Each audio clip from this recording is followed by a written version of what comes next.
And howdy, everyone. Welcome to the Other Books number 3. Wow, I can't believe we're up to 3 already. Howdy, Lynn. Hi. Howdy, Glenn. Hi. Is yours delayed? Is your video delayed, Lynn? Because you said hello and your lips didn't move. Oh, I don't know. That we Practicing the ventriloquism. Oh, need all Yep. the skills we can get. So if your name also rhymes with Lynn, let me know. Maybe you can read with us. That Lynn, Gwen, Lynn. Jonathan. We're all the n's. We're the in. What was that? The knights that say in. Okay. Yeah. All right. Well, I'll tell you what. How about if we pray in and then we'll start reading? Sounds Oh, good. you know what we got to read though? The word. We're reading Jasher's 7, 8, and 9. Okay. We didn't discuss it, but we'll just read in order if that's okay with you guys. In order is good. Okay. All right. Heavenly Father, thank you very much for giving us this time to come together to read this book, Jasher. We're very grateful that you have left it for us and made mention of it in your holy word. So we're going to explore it, and we would just ask you to pour out your spirit of knowledge, understanding, and discernment as we read here. And we would ask that everybody that's here now and in the future get the message that you would like us to have. And just thank you for that. We ask for your continued blessing, healing, and guidance for everybody. Our houses, our families, our loved ones. And thank you for that. And as Jesus, Yeshua instructed us, we would ask that you find us worthy to escape whatever's coming and do things that are happening now. Thank you. Bless you. In Jesus, Yeshua's name. Amen. Amen. Excuse me. All righty. You know what? We should probably share so people can read. How did we do it last time? Was it like this, Lynn? Yeah, that's all. Okay. Share. And you got to click share there and then click that, but then you got to go back. You have to show me how to do that. That'll be easy. Okay. Book of Jasher, chapter 7. Oh, does someone else want to read 7? Okay, never mind. And these are the names of the sons of Noah: Japheth, Ham, and Shem. And the children were born to them after the flood, for they had taken wives before the flood. These are the sons of Japheth: Gomer, Magog, Madai, Javan, Tubal, Meshech, and Tiras, 7 sons. And the sons of Gomer were Ashkenaz, Rephath, and Tegarmah. And the sons of Magog were Lechaneph and Lubal. And the sons of Madai were Achan, Zelo, Chazoni, and Lot. And the sons of Javan were Elisha, Tarshish, Chittim, Dudanim. And the sons of Tubal were Eriphi, Kesed, and Taari. And the sons of Meshach were Dedan, Zeron, and Shebashni. And the sons of Tiras were Beneb, Gera, Lupirion, and Gilak. These are the sons of Japheth according to their families, and their numbers in those days were about 460 men.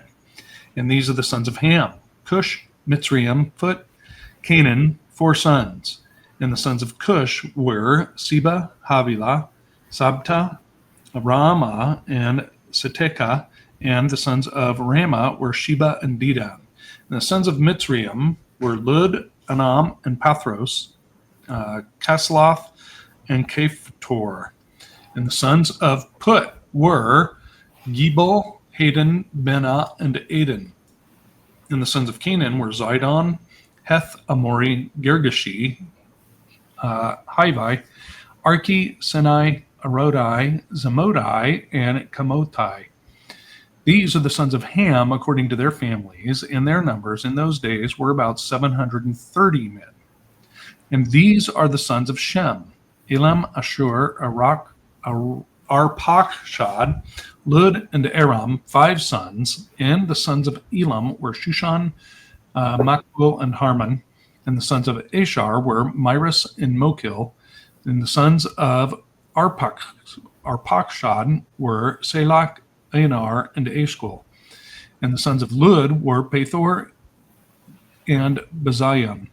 And the sons of Aram were Uz, Kul, Gather, and Mash. These are the sons of Shem, according to their families, and their numbers in those days were about 300 men. These are the generations of Shem. Shem begat Arpachshad. Arpachshad begat Shelach, and Shelach begat Eber.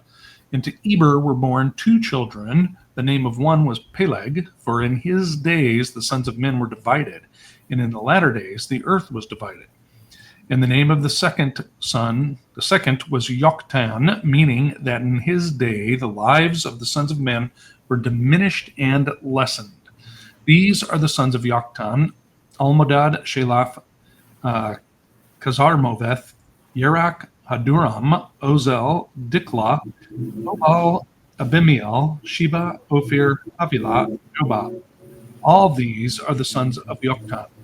And Peleg, his brother, begat Yen, and Yen begat Serug, and Serug begat Nahor, and Nahor begat Terah, and Terah was 38 years old, and he begat Haran and Nahor.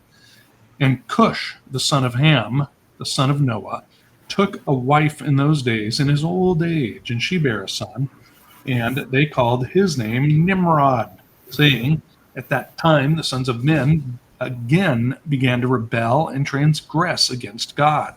And the child grew up, and his father loved him exceedingly, for he was the son of his old age.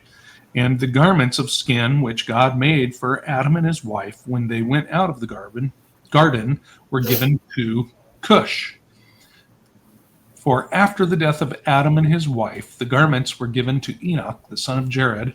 And when Enoch was taken up to God, he gave them to Methuselah his son. And at the death of Methuselah, Noah took them and brought them to the ark. And they were with him until he went out of the ark. And in their going out, Ham stole those garments from Noah his father. And he took them and hid them from his brothers. And when Ham begat his firstborn, Cush, he gave him the garments in secret. And they were with Cush many days. And Cush also concealed them from his sons and brothers. And when Cush had begotten Nimrod, he gave him those garments through his love for him. And Nimrod grew up, and when he was 20 years old, he put on those garments.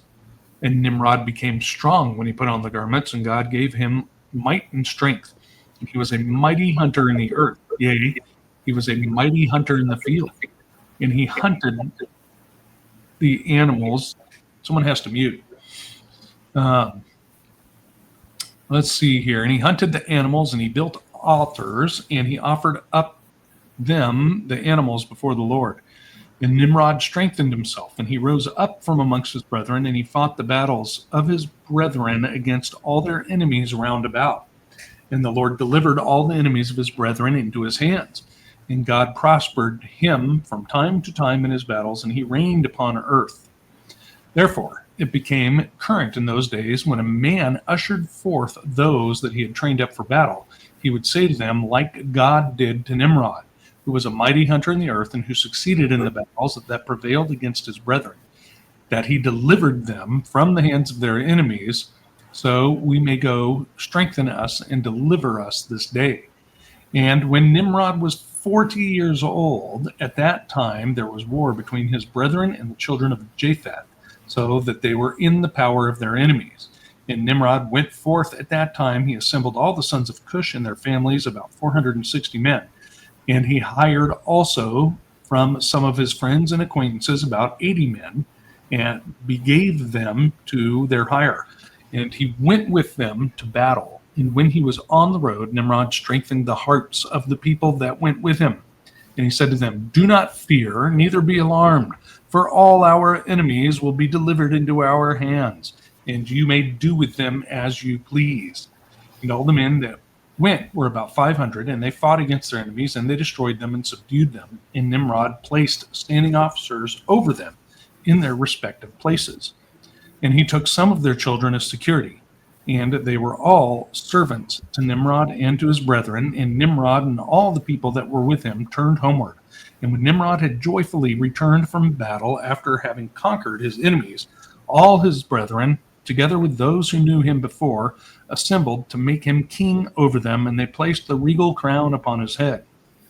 And he sat over his subjects and the people, princes, judges, and rulers, as is the custom amongst kings. And he placed Terah, the son of Nahor, the prince of his host, and he dignified him and elevated him above all his princes. And whilst he was reigning according to his heart's desire, after having conquered all his enemies around, he advised with his counselors to build a city for his palace. And they did so.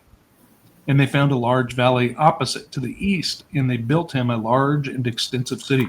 And Nimrod called the name of the city that he built Shinar, for the Lord had vehemently shaken his enemies and destroyed them. And Nimrod dwelt in Shinar, and he reigned securely, and he fought with his enemies, and he subdued them. And he prospered in all his battles, and his kingdom became very great. And all nations and tongues heard of his fame, and they gathered themselves to him. And they bowed down to the earth, and they brought him offerings. And he became their Lord and King. And they all dwelt with him in the city at Shinar. And Nimrod reigned in the earth over all the sons of Noah, and they were all under his power and counsel. And all the earth was of one tongue and words of union. But Nimrod did not go in the ways of the Lord, and he was more wicked than all the men that were before him, from the days of the flood until those days. And he made gods of wood and stone, and he bowed down to them, and he rebelled against the Lord, and taught all his subjects and the people of the earth his wicked ways.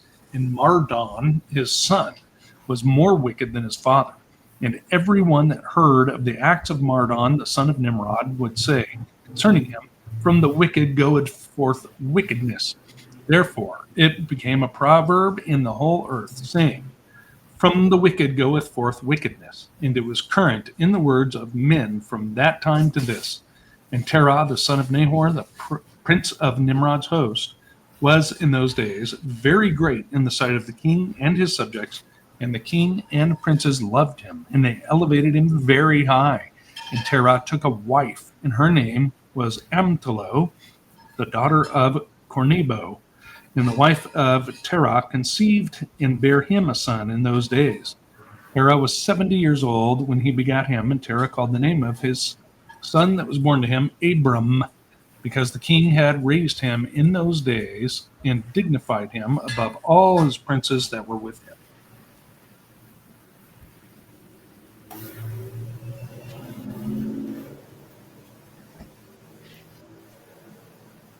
Okay. Chapter 8. And it was in the night that Abram was born, that all the servants of Terah and all the wise men of Nimrod and his conjurers came and ate and drank in the house of Terah, and they rejoiced with him on that night.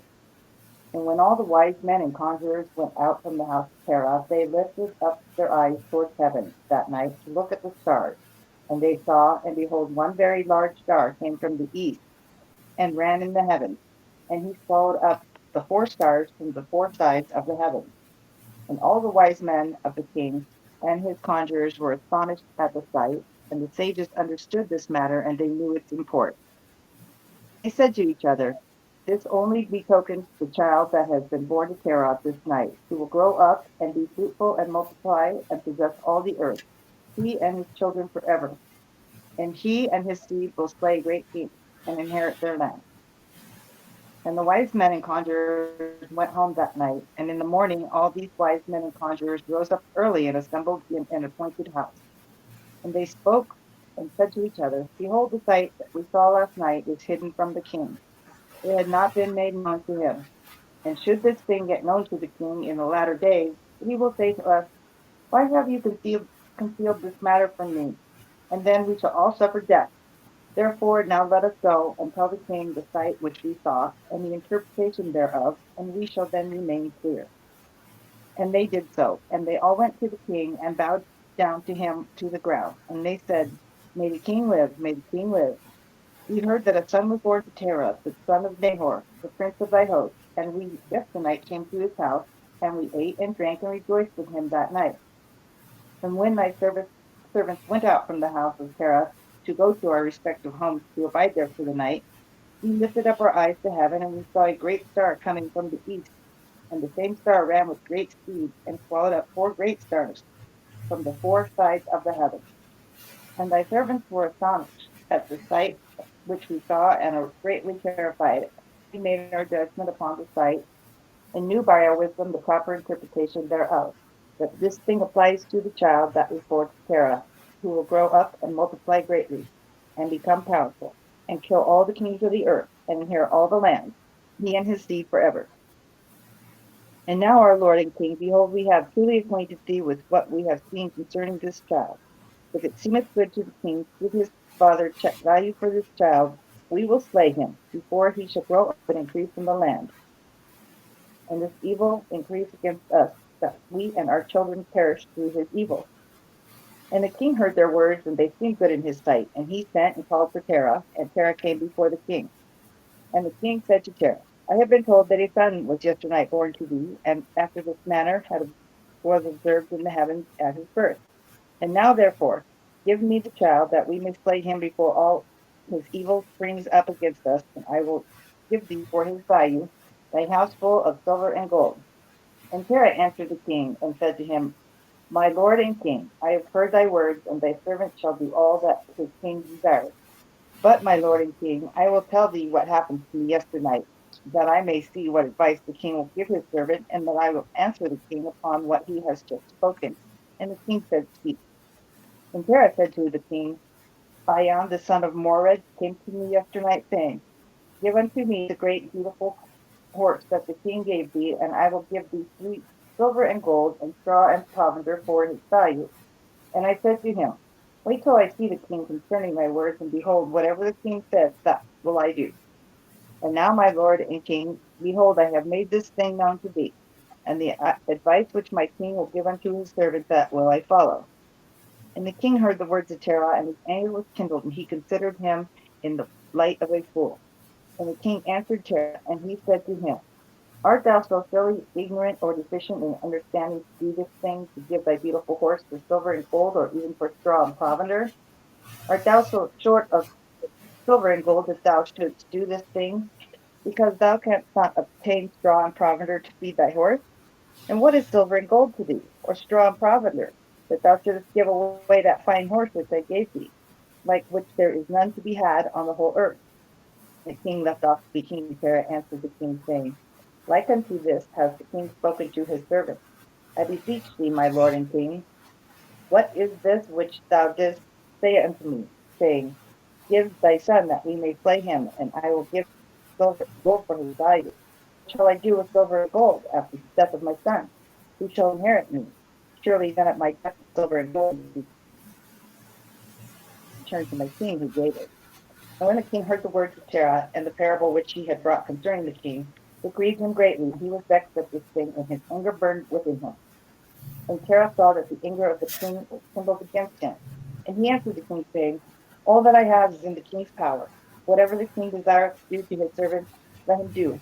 Yea, even my son, he is in the king's power, without value in exchange, he and his two brothers that are older than he. And the king said to Terah, No, but I will purchase thy younger son for a price.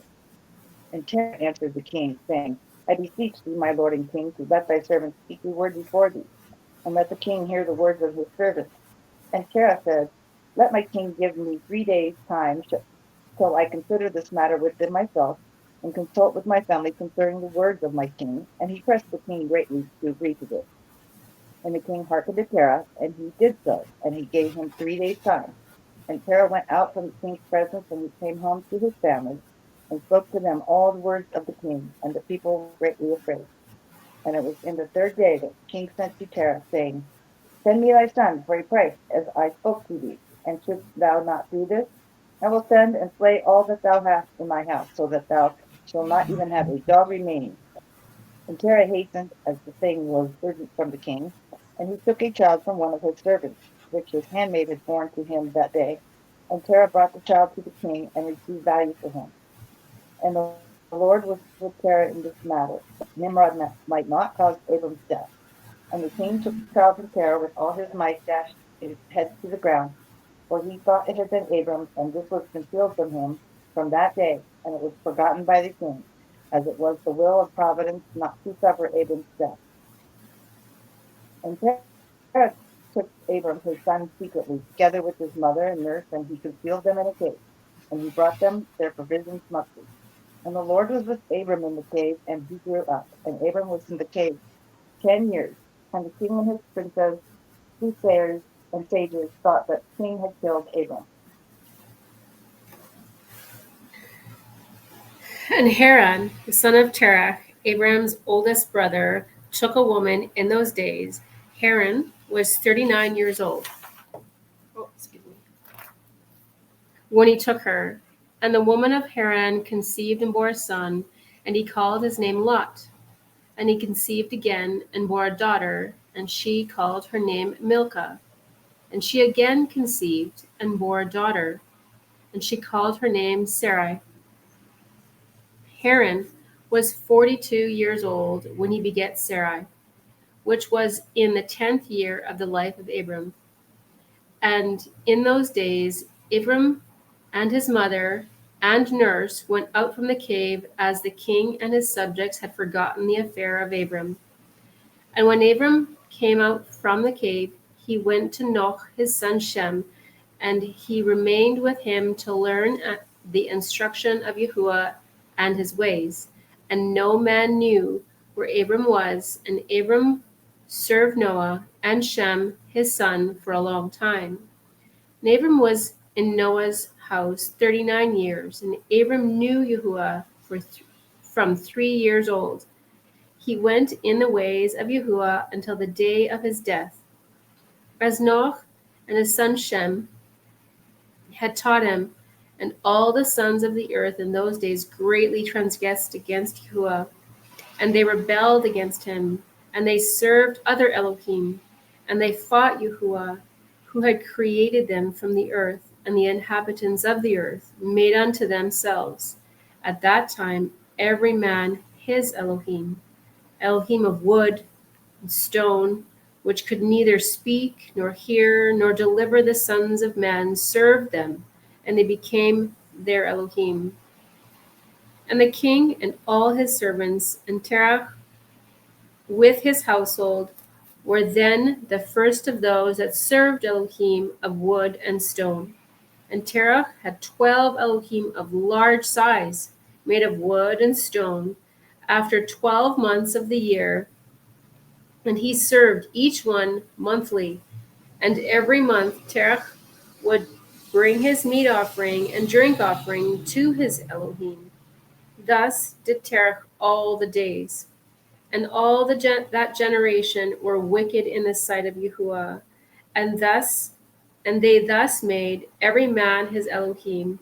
But they forsook Yahuwah, who had created them, and there were not a man found in those days in the whole earth who knew Yahuwah, for they served each man his own Elohim, except Noah and his household, and those who were under his counsel knew Yahuwah in those days.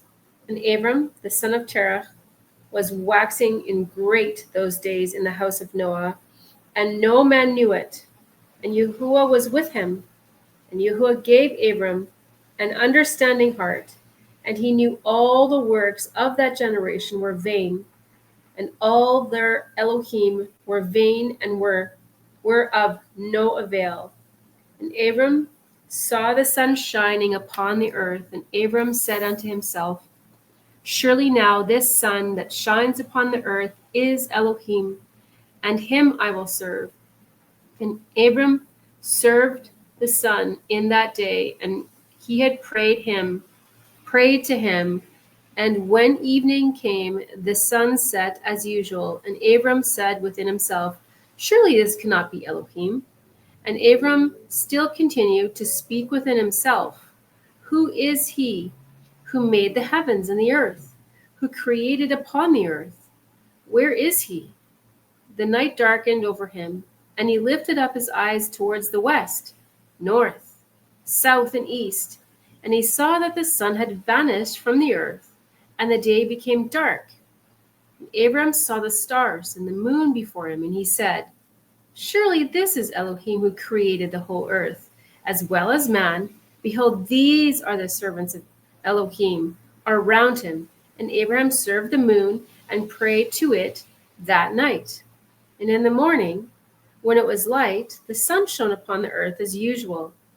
Abram saw all the things that Yahuwah Elohim had made upon the earth. And Abram said unto himself, "Surely these are not Elohim that made the earth and all mankind, but these are servants of Elohim." And Abram remained in the house of Noah, and there knew Yahuwah in his ways, and served Yahuwah all the days of his life. And all that generation forgot Yahuwah and served other Elohim of wood and stone, and rebelled all their days. King Nimrod reigned securely, and all the earth was under his control, and all the earth was of one tongue, and words of union. And all the princes of Nimrod and his great men took counsel together, put Mitzrayim, Cush, and Canaan with their families, and they said to each other, "Come, let us build ourselves a city, and in it a strong tower, and its top reaching heaven, and we will make ourselves famed, so that we may reign upon the whole world, in order that the evil of our enemies may cease from us, that we may reign mighty over them, and that they may not become scattered over the earth on account of their wars." And all went before the king, and they told the king these words, and the king agreed with them in this affair, and he said so. And all the families assembled, consisting of about 600,000 men, and they went to seek an extensive piece of ground to build a city and the tower. And they sought the whole earth, and they found none, like one valley at the east of the land of Shinar, about 2 days' walk, and then journey there and dwelt there. And they began to make bricks and burnt fires to build the city and the tower that they had imagined to complete. And the building of the tower was unto them a transgression and sin, and they began to build it. While they were building against Yahuwah Elohim of heaven, they imagined in their hearts to war against him, to ascend into heaven. And all these people and all the families divided themselves in 3 parts. The first said, "We will ascend into the heavens and fight against him." The second said, "We will ascend to the heaven and place our own Elohim there and serve them." And the third part said, "We will ascend to the heaven and smite him with bows and spears." And Elohim knew all their works and all their evil thoughts, and he saw the city and the tower which they were building. And when they were building, they built themselves a great city, a very high and strong tower. And on account of its height, the mortar and the bricks did not reach the builders in their ascent to it, until those who went up had completed a full year. And after that, they reached to the builders and gave them the mortar and the bricks. Thus it was done daily. And behold, these ascended, and the others descended the whole day. And if a brick should fall from their hands and get broken, they would all weep over it. And if a man fell and died, none of them would look at him. And Yahuwah knew their thoughts. And it came to pass, when they were building, they cast arrows towards the heavens. And all the arrows fell upon them, filled with blood. And when they saw them, they said to each other, "Surely we have slain all those that are in heaven." For this was from Yahuwah, in order to cause them error, and in order to destroy them from off the face of the ground. And they built a tower and a city, and they did these things daily until many days and years elapsed. And Elohim said to the 70 angels that stood foremost before him, to those who were near him, saying, Come, let us descend and confuse their tongues, that one man shall not understand the language of his neighbor. And they did so unto them.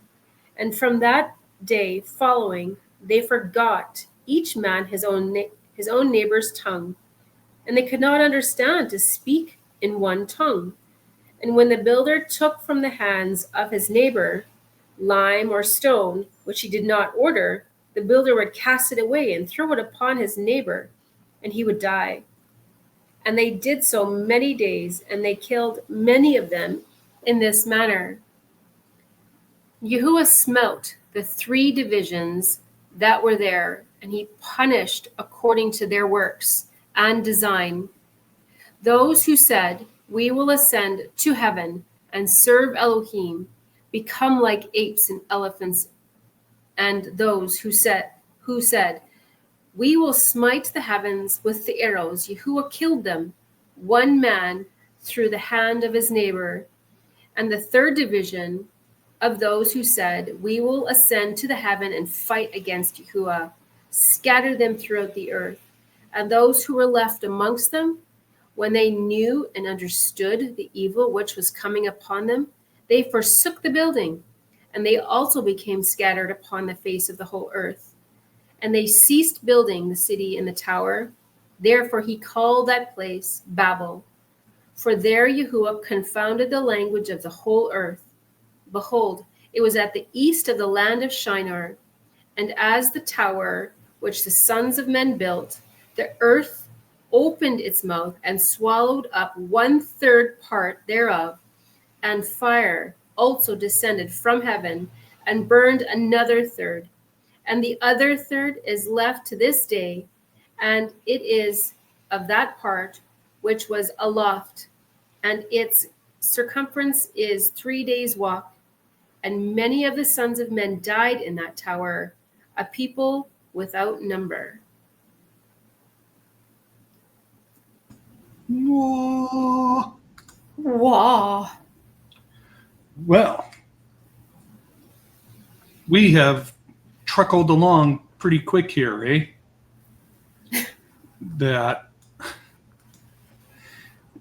Let's go back to chapter 7, shall we? Back. Oh my goodness. Okay, so I can't help but notice that I got reeled into reading all the names today. I thought he offered. Didn't he offer, Lynn? Like he was jumping at it?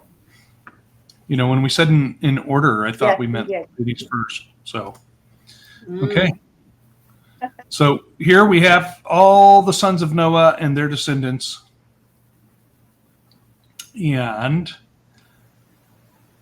in your translation, Gwen, Mhm. is this where it gives the locations of where the lands that they were given, or is that later? Everything that you read was almost word for word. So Okay, so then I guess not. Not yet. Okay, Not yet. anyways. All right. So that was that.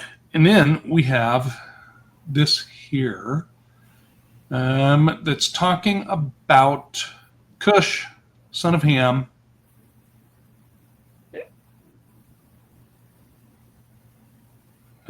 Stole the garments, right? Or he received the garments that were made for Adam and Eve after they sinned in the garden. So wouldn't that destroy that theory that Adam and Eve were these ethereal beings these ethereal, spiritual beings with no skin. Some people actually believe that. There are people that believe that. So then that means we're part ethereal. There's a part of us that's ethereal then. Ethereal Is it- killer. Well, if we're a part, like, I mean, common sense would say then we're a part of them. Then what's the difference between us and the mixture of the Watchers and the humans? Like, then our bloodline wouldn't be perfectly human, et cetera. Right. Well, I think that this is saying, at least, that it's actual coats that were made, Yeah. actual clothing. Well, the part that I didn't fancy was that I mean, we don't know, obviously, but nowhere did it say it was anointed. There are garments. Like, In this I know chapter that- or anywhere? oh, I don't know. I don't know the answer to that. But just talking about Adam and Eve's garments in this particular chapter, just based on this information. Mm-hmm. So then I'm limited in the amount of knowledge I have to respond to it completely coherently. But I don't. I mean, it's just like in the New Testament where there was things happening when was it Peter's shadow? Right. Well, there are things that are here on earth that have been endowed with some type of unique power for a specific purpose. So I think it's a little.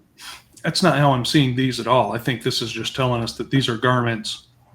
These are the garments that were given to Adam and Eve, and they were handed down to Methuselah, then Noah. But it said that later on it gave Nimrod great power, blah, blah, blah. That's the part that I'm kind of referring to. Like, Well, that it doesn't say it gave him great power. It says that when he wore them, that God gave him, that Yahuwah, the Lord, my bad. gave him great power. Where is that? Let's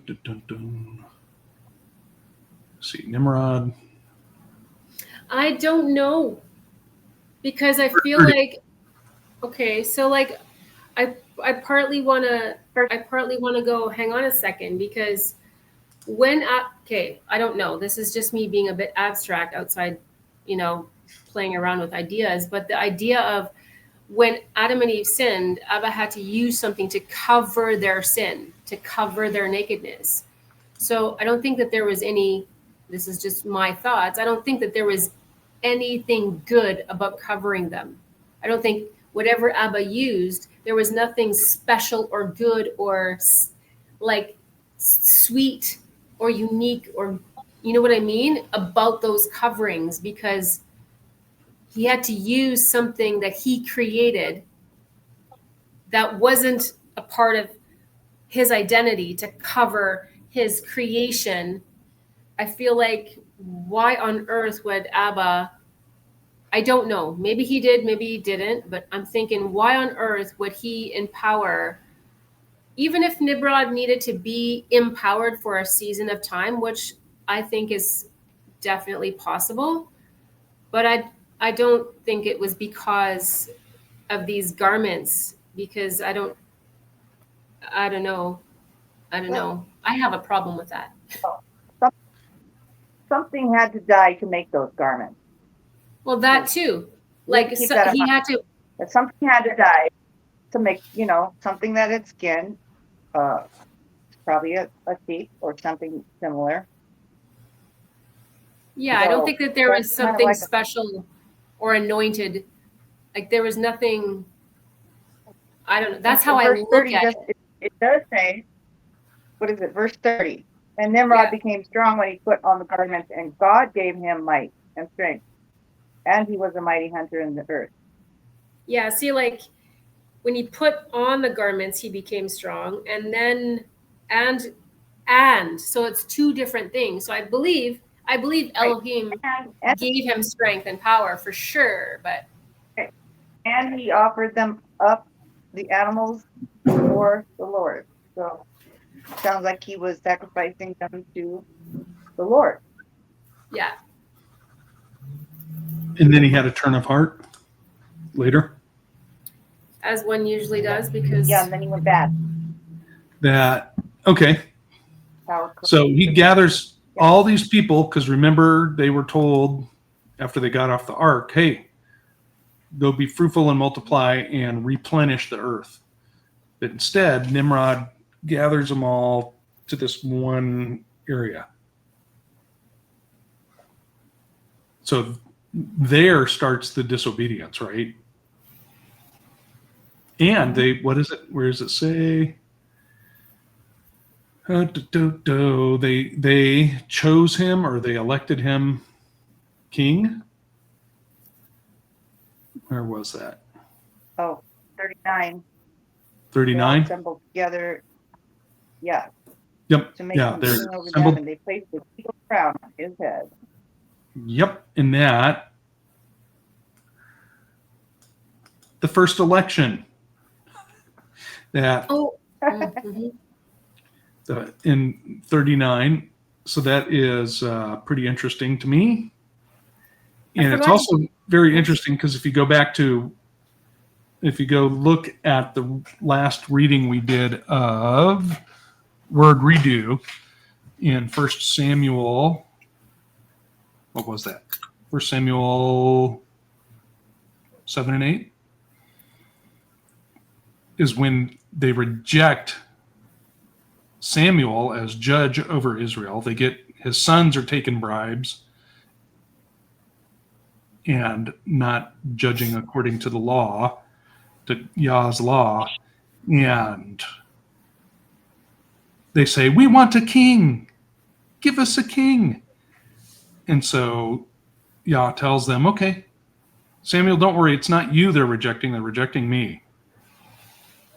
And I'm going to give them exactly what they want." So this here is the first of the pattern, though, where they choose a king. Well, actually, if we go back before, they chose Methuselah, right? But that was, Methuselah was in the godly line of people. This one, I guess they could think maybe he was godly because he's offering sacrifices to Yah, right? To Yahuwah, to Yahweh. I'm trying to find that one. I don't know if it's got to be in the one that you were reading, but maybe it's the one that Lynn was reading. Keep going. Well, okay, what were you looking for, though? Well, it sounded like it was a mirror to Yeshua again, like Abraham's journey was. It sounded like the thing. Yeah, it must have been what the chapter that Lynn was reading. Yep, Okay, sorry. And I'll wait. Sorry. Okay, that. Yeah, it's pretty interesting. Yes. Pride elevated him above the princes. Oh, okay. So this one about the kings. Okay, we just read with you this morning about kings, and when we had the people wanted kings over them, rulers over them. Well, this is way before that, right? Yes, So they had. I was thinking about this. Like they had kings and princes and all of these other things. Like way before that. So. Well, even before the flood, though, they were setting up kings. Yeah. But they're just not learning from history. The description prior to that, when they chose like Methuselah.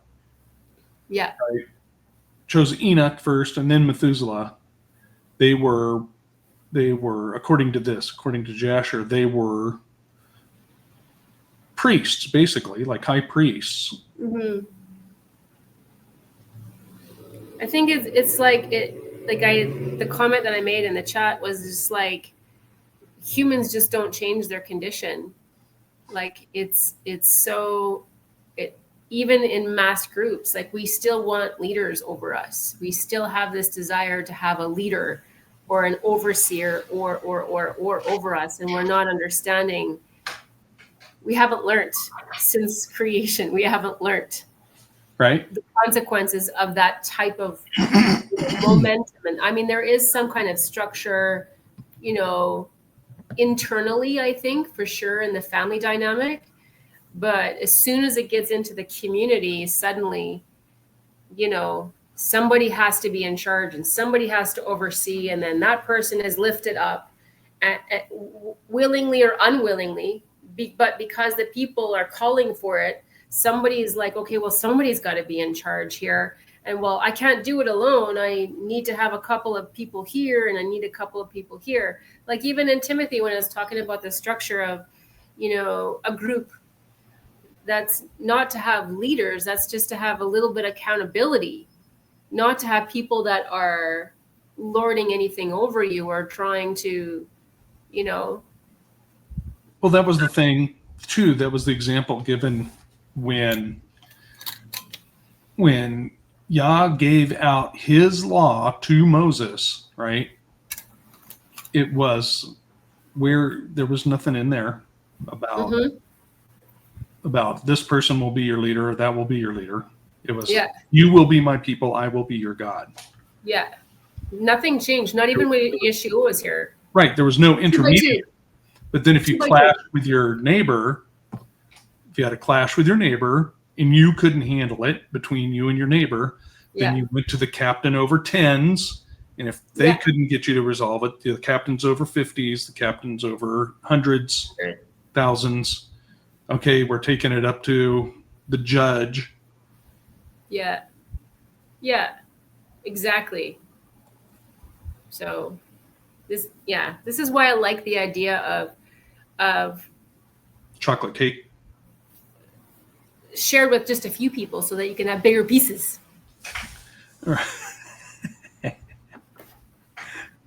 Then somebody else can make like small. This is why I like the idea of small groups, whatever that means. And then you have these, celebrations and feasts and festivals where you gather corporately so that you can continue to edify and encourage and build. But you have these small groups, these core groups that are just so, so, so important to keep stable and strong, right? Anyways, whatever.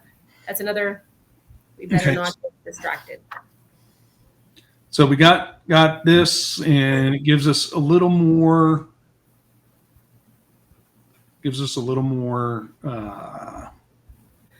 genealogy, and then we get to the end of the chapter, and Abram is born to Terah. You know what? I just thought of that. Terah is Terah. Is that where they get? Is that where they get the name? It sounds really familiar. Like, I mean, it wouldn't be a far-fetched idea. But Terah, is that where they get the capital of Iran? Tehran? Tehran? I don't know. But are we really seeing with a T? Were they seeing it with a T? Anyways.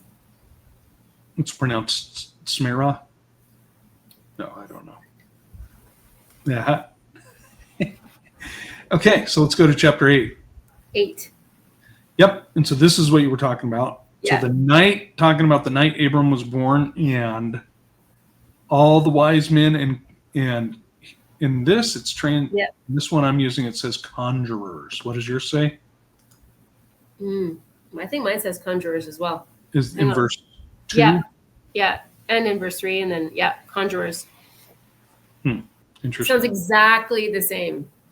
Kings and wizards. And then a little bit the same too with like what was happening with Pharaoh, and then a little bit what was happening with when Joseph was in jail. That they had both sides of the fence kind of thing, like both sides of the spiritual authorities that were in play in the kingdom, I guess you could say. But what sign? I want to know, what sign is this that one star went to the four corners and ate all the other ones, whatever? Well, don't they explain that? Well, they do, but I mean, in our time, what would that sign be? Like, we have all of these other signs for Yeshua's coming, like, the crown, the stars, and the woman, and the Virgo and all of these other things. We have these spaces, but what event happened in the heavens that was this? Because nothing has happened after that that's like that. Correct. And that's what I think it is with each sign, right? Because if you're going on a trip cross country, not every sign says, not every sign says Ontario 800 miles. Yeah. Those kilometers. That kilometers, right? I mean, you're going to get to other ones that are Saskatchewan. Yeah. But I'm just curious, like where in history in is it astronomy, what do they have a name for it? Have they ever tried to make a name for this particular sign? And do they confirm, because they can go back? You mean for example, like the way they claim, oh, well, the star that was the star over Bethlehem, that was the star of Jesus, was a supernova that the Chinese recorded. Are you talking about like that? Yes and no, but like the sign that when Yeshua came was also recorded somewhere else. They just didn't understand fully what it meant, but it was also recorded somewhere else. Right. So I'm just wondering if this particular sign, because they can go back now, right? They can go back in that, what is that? Up on their phone? Well, what's it called? It's like some kind of space. You know what I'm talking about, Lynn? Like that little, it's like an app. It's a special kind of. It's like an astronomy app. Yeah, like you can, well, I don't know if I guess it would be an astronomy app, but it just tells you all the shapes and all the seasons and what stars were where. So if you want to, you can put in a date like, 1907, February 27th for something, it'll tell you what constellation was in the sky. Here's what I think, though, because this one star ate 4 other stars. Yeah. The app's not going to have a record of that, because now they would have to find a historical writing of it, like on a pillar over in Iraq or Iran in cuneiform that said this was a celestial event that was witnessed. But even that would be way after this, those nations. Well, I'm wondering if you can, like, if there's, like, they can go way back right to Yeshua's time and find out what was in the sky at that time, and they put the date and the coordinates in there. They can find it. Right, but this is what I'm saying. It's programmed information into the computer, and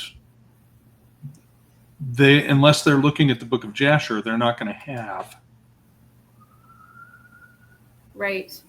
knowledge of stars. So then it would be nice if they didn't have the knowledge of the book of Jasher, and see if we can go back that far and see what we can see. Anyway, because I just found that really interesting. Like, one star ate 4 other ones. 4 prominent stars. And what are those 4 other ones? Like, they mean something, and right? It's like probably they were markers, like place markers. Yeah, like nations or something. Like, I thought. Well, I'm thinking north, south, east, west, like we call north, south, east, west. Oh yeah, like the ends of the earth, like your descendants will be okay. Yeah, okay. That's how I'm seeing it. Mm. And so then they were like, "Whoa." Yeah. Lynn, you're so quiet. Are you feeling okay? Yes, I just have a little puppy that's not quiet.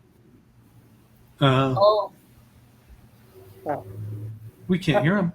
Her. he's quiet now. But He's quiet. Oh, because okay. he's finally quieted down. Put him in a smaller kennel and put a cover over his Shush. door. It's dark. Okay, so they see this sign and they're like, they tell Nimrod. Nimrod's like, we got to kill this kid. Mm. And this whole chapter is kind of pretty disturbing. It's not kind of like real disturbing, because he gives Nimrod a hypothetical, saying, "Yeah, remember that horse you gave me? well, somebody wants to buy it for silver and gold. And Nimrod Seems like gets, a very weak ploy, but I mean, it worked on supposedly a very intelligent person. yeah. And then Nimrod gets upset because he realizes that he's Been hoodwinked. a gumptard. And so then Terah goes back to his house and he's like, hey, hi, Well, see, handmaid, you just gave birth. Let me have your baby. Okay, how would Abba would be? And then it said he was okay with it. That the servant was? No, that Abba was okay with it. Well, because he's trying to protect that. Does that sound like line. Abba? Does that sound like him? That's why I I mean- prayed for discernment before we started this. Thank you. And protection. He did it. Well, you see him do it in the Old Testament. Like where?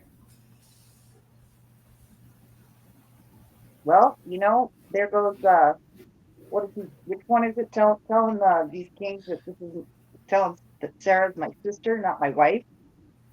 There's other examples. But this is killing an that innocent people- baby's life, and that Abba was okay with it. Like it's Yeah. a very clear expression of information. Like I know that Abba has allowed know things how. to happen. Right. We don't know how. I mean, we can't tell. But you would think that he would not be very happy with it. Just because Yeah, I don't think says he it would in here, but endorse it. we know Jared. Right. I mean, saying yeah, it has to happen or whatever to protect Abram, right? And I Yeah. don't like it, but See, Well, like and then- when Moses did when he like Moses his was son to go to the cross? Did he like his son to go to the cross and all that and stuff? But it had to be done. He didn't necessarily like that, and he had to turn away from him at the very end because he couldn't look at all that sin that he took on him. So True. think about it that way. Yep. In that. There were other people too, though, that were like remember the fellow that said, yay, Yah gave us the victory. And to honor him, I'm going to sacrifice the first thing that comes out of my house when I get home. And then his Yeah. only daughter comes running out. Yeah, well, that's Abba. That's a totally different context, though. Abba's not like he was. You don't use like you be careful what you say was what I've been reading in Proverbs. Right. Like, don't be spitting out my words or saying something. Right. So No, I get foolish. that.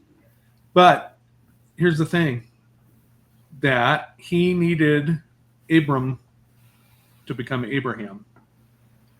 Yeah, I And agree. He has this foreknowledge. I mean, we don't know. I mean, what if we don't know just the information here, and in this, See, I think it probably totally happened, but I just don't like the part where and God was okay with it. Was God ever okay with, God was not okay with that person dying from that man making an idiot, declaration.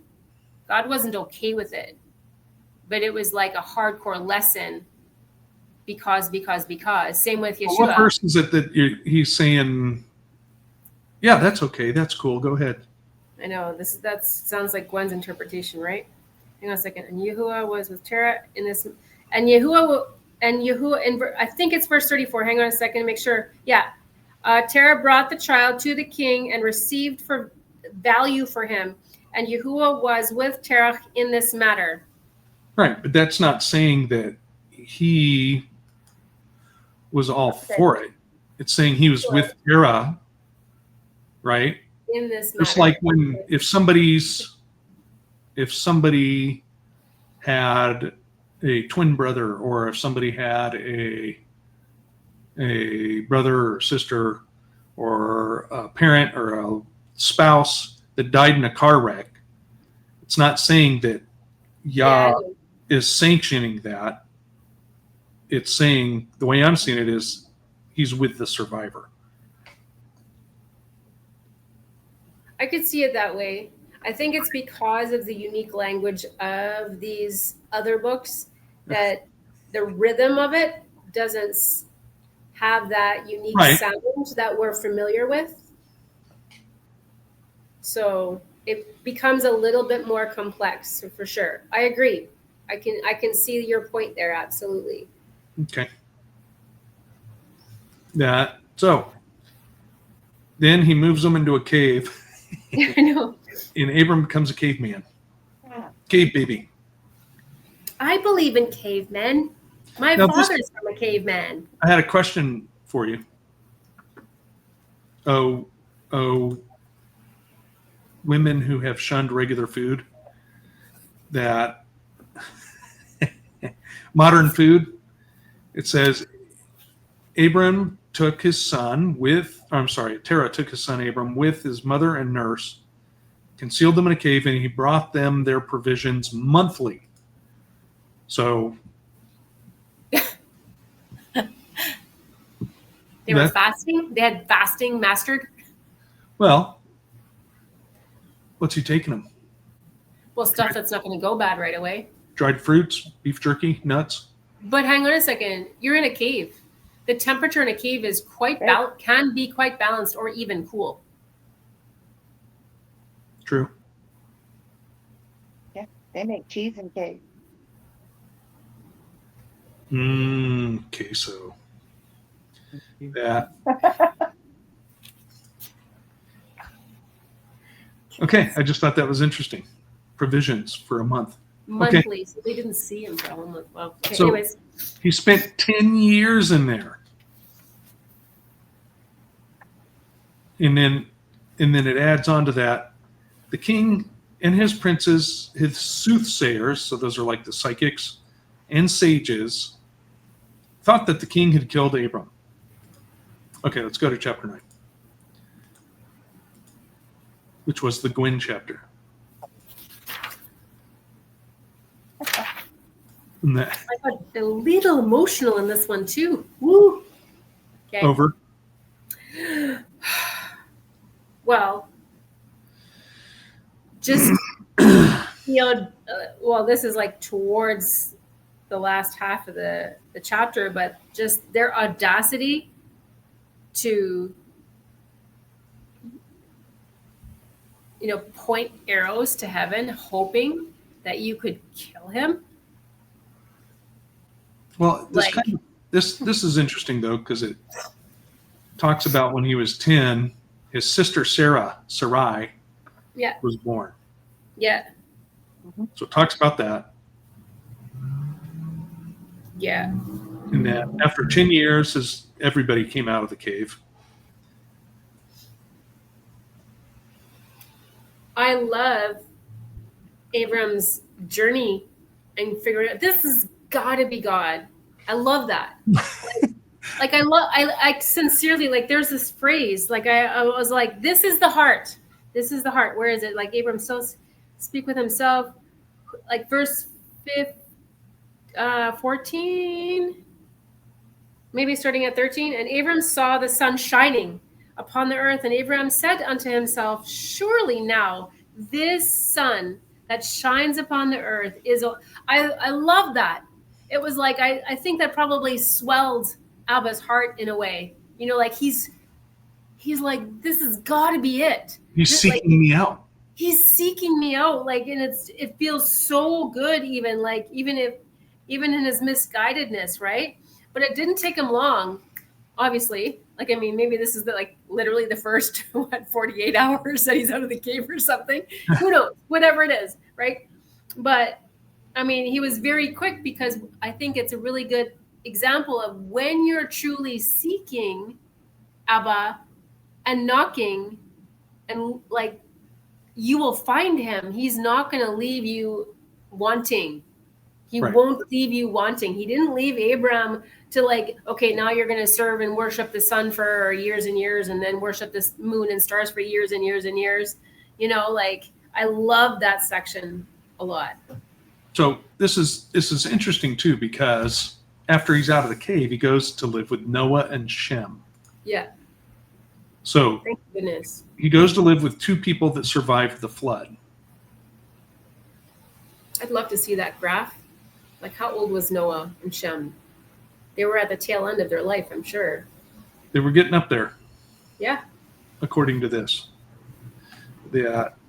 So, yeah, it's Now I'm going to look it up. and this is why he hears Noah and Shem talking about how great Yah is. He's so wonderful. God is awesome, and he's like, who is this God that they're talking of? It must be the sun. No, it must be the moon. And then he starts realizing that nope, can't be any of them.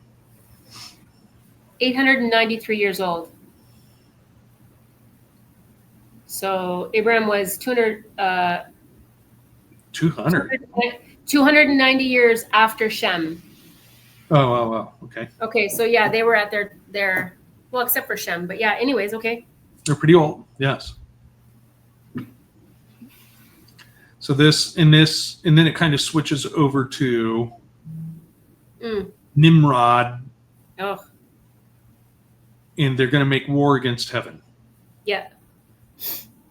And it's interesting too, because it's like if they're building on this thing that they're building, this big giant tower, and somebody falls to their death, they're like, big deal. But if they break a brick, everyone's like really upset about it. We broke Well, it. yeah, because it's going to stop their. Well, yeah, I guess both would stop their progress. A broken brick or. But they don't care about the person. Yeah. It's interesting because God made the person, but they made the brick. They're only concerned with what they're Made. They don't care what God gave them. Mm-hmm. Yeah. It kind of goes back to am I my brother's keeper? Am I my brother's keeper? Big deal. He died. He's lucky I didn't kick him off the way he handed me that brick, making me drop a brick. That, yeah, not funny. But you never know. So we got these. They divide all the families into three parts. Yeah. We're going to ascend into heaven and fight against him, meaning God. And then we are going to ascend to heaven and place our own gods there and serve them. And then the third part says, we will ascend to heaven and smite him with bows and spears. So 1/3 wants to fight God, 1/3 wants to kill God, and 1/3 wants to go up, get their own gods, handmade gods, their brick, up into heaven and worship it. It's like Jack and the Beanstalk, if it was made of bricks. And that. Okay, so like verse 35. We will ascend to heaven and serve our Elohim became like apes and elephants. Now, okay. That's the punishment on them, Right? right? Right? Right? When you look at another religion, Like apes and elephants. I know, right? there's a human. They have a human god with an elephant head. They have a human god with a monkey head. Why? Isn't that why? Isn't that kind of odd? It's a quinky dinky. And then that same culture has these ancient stories about flying around in things and having war.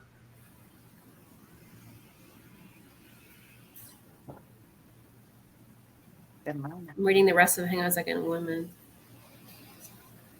Flying carpets in Vimana. What was that, Lynn?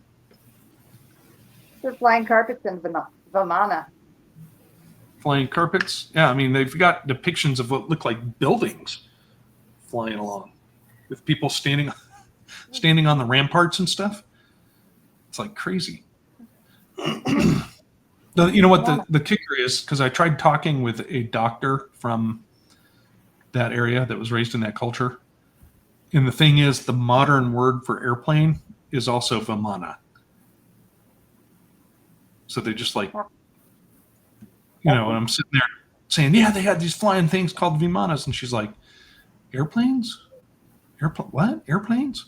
And it's like, no. Yeah. So, yeah, that's just crazy.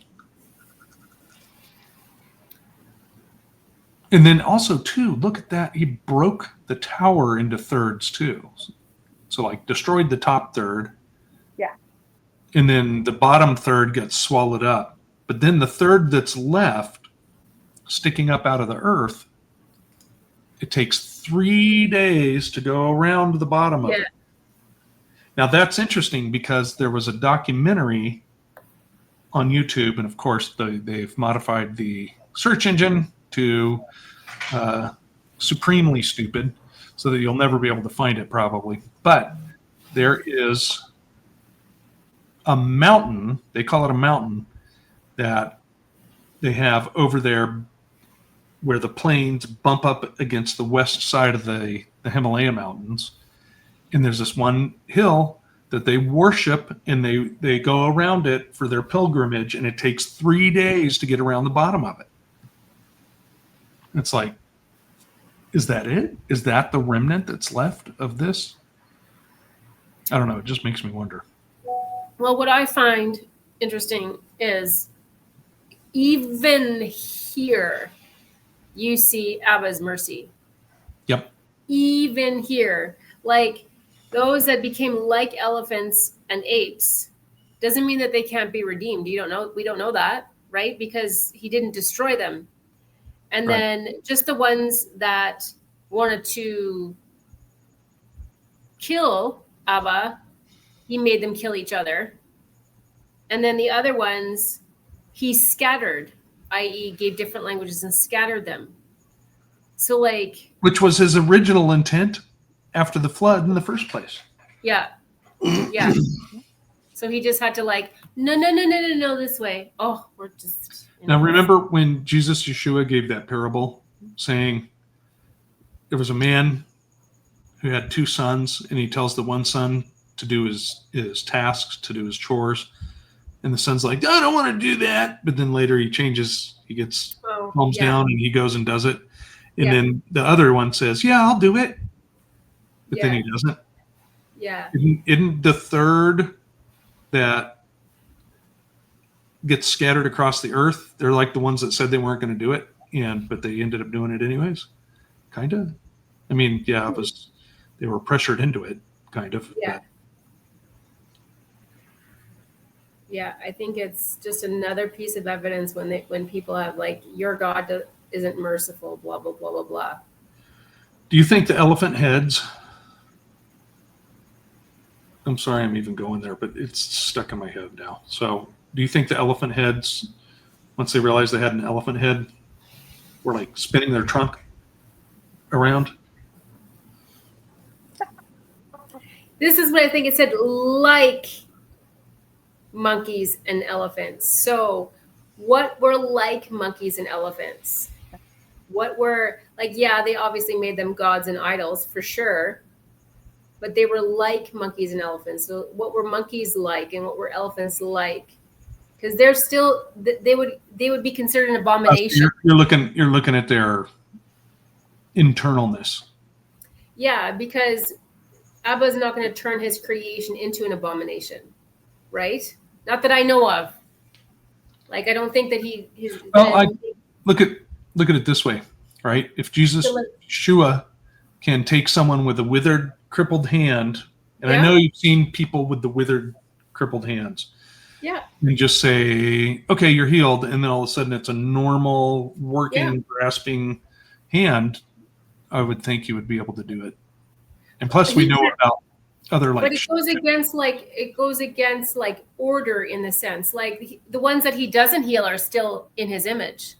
He heals some and he doesn't heal some, right? So I think it's a different category. He's not going to make a horse human and a human a horse. right? So this is going to the extent of, Look at Nebuchadnezzar, right? okay, When he refused, okay. when he refused to But humble he himself became before like God. a beast. He wasn't, he became like a beast. Right, and he was eating grass and stuff, but it said his hair became like eagle's feathers. Yeah. You got the Like- dreadlocks, Mom. And his Like fingernails eagle's grew like claws. What'd you say? Well, Yeah. have you seen some of those Indian Fingernails. men? Their nails are like this long Yeah, it's pretty good. and they look pretty intense. Who knows? Who knows, right? Like it They could don't be. look Alba claws. can do whatever. It just doesn't seem like he would go against his original design for humans. But hasn't he already? Why not? Like how? Why I not? mean, we're not tending the Garden of Eden, baby. You're right, but we're still human beings. Yeah. He didn't create the Nephilim. But Sucks it's still not about it. his original purpose, is my point. Oh, okay, fine. I get that. I Right. get that part. Just saying, I don't think he turned those people into like apes and elephants. No, Or he didn't half turn them apes. into apes. Why I not? think he gave him. I think he gave him an elephant head. You I want think to you see, did too. Come on. And I No. know you've seen Come people on. that look like There monkeys. is a side of Abba that you do not want to cross because he will turn you into an ape or an elephant. Right. And just like he Yeah. gave Miriam instant leprosy and then took it but away. that's leprosy. That's Yep. not like. But That's I'm a saying sickness and he disease. has the capability to Oh, he can do whatever he transform wants. instantaneously Yes, and but I'm just transform saying. it back. Yes, but we're talking about a completely different set of DNA, completely different creature. Whether you're healed, How do you whether know? you have no arm or Didn't say arm, they whether you have a became- sickness. Doesn't say they became, it says they became like. Exactly, that's what I keep saying. Right. They didn't become a monkey or half monkey and half But human or that full monkey. my point is they appeared like a monkey face and appeared like an elephant face. Maybe. I know that Abba's capable. I'm just going by the formula that I'm already familiar with in his technique across time. Giving somebody leprosy, giving somebody, hair that's like an eagle isn't making them a half eagle or quarter eagle. I'm not saying they're a quarter eagle. I know, I'm just saying. That I Look think like what he there's wants. He statistics doesn't have about to this change his because someone DNA. said you're going to grow up and have a pig nose or something. Oh, poor Penelope. What? Penelope? Penelope. Haven't you watched the show Penelope? No. She was born with a pig nose. No, that's Watch the movie. And then magically, because she was cursed, right? So, and then it finishes off with, and many of the sons of men died in that tower, a people without number. Oh, I know, right? So how many people were there? We don't know. we don't know. I mean, you at the very beginning when you were doing your read of the genealogy, it was giving a count. It was giving account then. And we don't know how much time And passed. it wasn't that many. Yeah, we don't know how much time passed though. Ruth. Yeah. There must have been a lot because the count in those genealogies wasn't a lot. It didn't seem like a lot. Right, but we still don't know how much time passed in that. And humans can breed pretty fast. Especially if it's like, yeah, never mind. Especially if you got what? Don't want to open that. I'm not opening that can of worms. Yeah. Why not, Gwen? No. Rabbit. Yeah. That's another whole. Huh. Okay. Well, Good. That was good. I am super glad that you read today, Lynn and Gwen. And GR, I hope that napping Went really well. woke up. Maybe she really needed a nap. And that, okay, everybody, muchas gracias. Thank you very much. Don't forget to tune in to Word Review on Saturday mornings, 11 a.m. Eastern, 8 a.m. Pacific. And this on Wednesdays at 3 p.m. Eastern and noon Pacific. So thanks, Lynn. Thanks, Gwen. Love you all. Love you. Bye. Doink.